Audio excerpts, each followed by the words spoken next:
Good evening. Tonight's video is about my thought process on how I go about choosing a handle material for my knives. And you can see this is just a small sample, and if you're like me, I imagine your knife handle closets are probably overflowing as well. What I'm going to go through here is just some questions that I try to answer as I go through making the knife and picking out the elements for the knife. And we'll start off with the first question. I've got this written down here, if you can see that. My first question is will the knife be a wall hanger? And really, you don't have to use wall hanger. You want to understand what the intended use of the knife is going to be.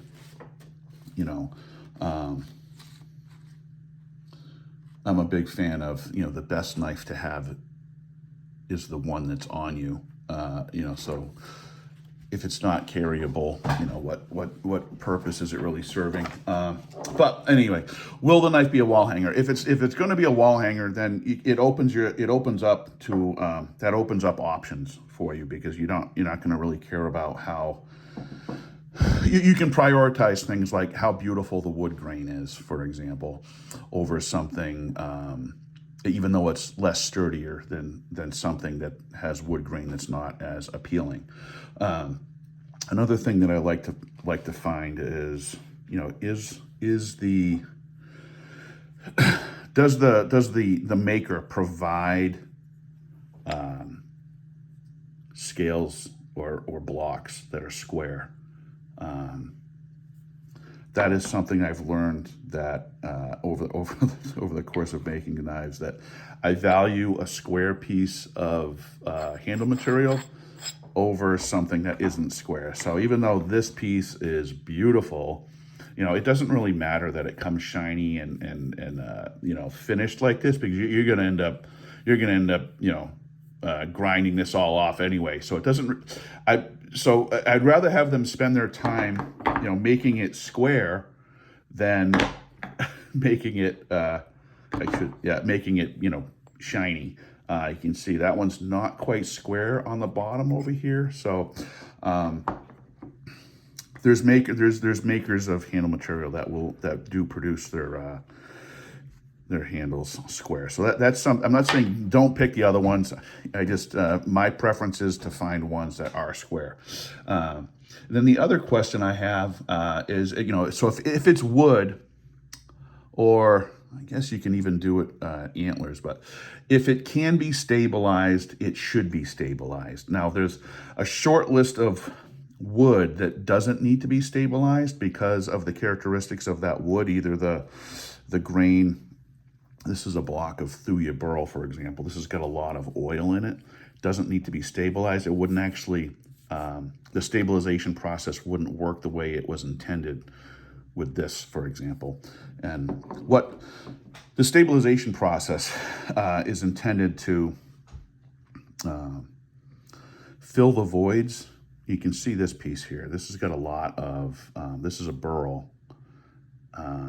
So there's a lot of swirling patterns within the grain happening, and it creates void spaces within the wood. So the wood, if it's damp out or gets wet, it's going to soak up the water. When it dries, that water is going to leave the wood, and it can warp and twist based on temperature and moisture and pressure even. So what the stabilization process does is, under pressure, it forces in a liquid that then solidifies into the wood, into those void spaces. And it essentially makes it a block of, I don't want to say plastic, because it's not plastic, but it's more than the wood was before, because it's now impregnated with this stabilization agent. A famous one, or a well-known one's called cactus juice. So you want a piece of, if the material can react to temperature, moisture, or pressure, you'll want it to be stronger than what it is. Stabilizing it is one way to do that. This is by no means a complete list, but I'm just going to run down a quick list of woods that don't need to be stabilized. But again, why not? If I've given a piece of ironwood that's stabilized and one that isn't, I'm always going to pick the stabilized one. So ironwood is one. There's a number of woods from Australia, believe it or not, that don't need it. Beefwood, Buddha, and Gidgee, all from Australia. Those don't need stabilization. Bocote is one that does not need stabilization. Ebony, Mallee, Mayol, Thuya Burl, and Vietnamese rosewood. That's a short list. It's probably not complete. I'm not saying I'm a wood expert here, but I am trying to just give you some kind of useful start point from what I've learned so far about wood and good choices to make when it comes to stabilized wood, or if you're not going to get stabilized wood, buy wood that doesn't need to be stabilized, and that was the list. I'm sure there's others that can be included on that, but if you know of any, please add them into the comments and I'll update it. Another question that I want to answer is, will the material get slippery when wet? And if the intended purpose is like a hunting knife, for example, that thing's going to get wet. So these are examples of G10. I love this stuff, but it's not necessarily the best. If you make a whole handle out of this, it gets slippery when wet. This is an example of incorporating G10 into what I consider a field knife. It's high visibility, so if I drop it, if it lands into in the leaves in fall, that's when you're going to late fall, early winter. That's when you're going to be doing a lot of deer hunting. There's going to be a lot of debris on the ground. So this is Thuya Burl. That's going to blend right into the ground, but the orange offsets that. So that's why I included the G10 in that. I wouldn't recommend putting a whole handle of it, simply because it will get slick, and you'll be looking for that knife in the dirt quite a bit. One manufactured piece that doesn't get slick when wet. This is a piece of micarta, and a lot of the older knives are made out of this, and I really love micarta. The thing with micarta is, it's not for everyone. Not everyone finds it appealing, but for a field knife, that is a really strong material, and it also doesn't get slippery when wet. So I think it's the ideal handle material in my book. Something else I want to consider is the Janka rating. Janka is a hardness scale that's used for rating the hardness of different woods. And it goes from hundreds to 4,000-ish. And the higher the rating, the stronger the stronger the wood, or the harder the wood, I should say.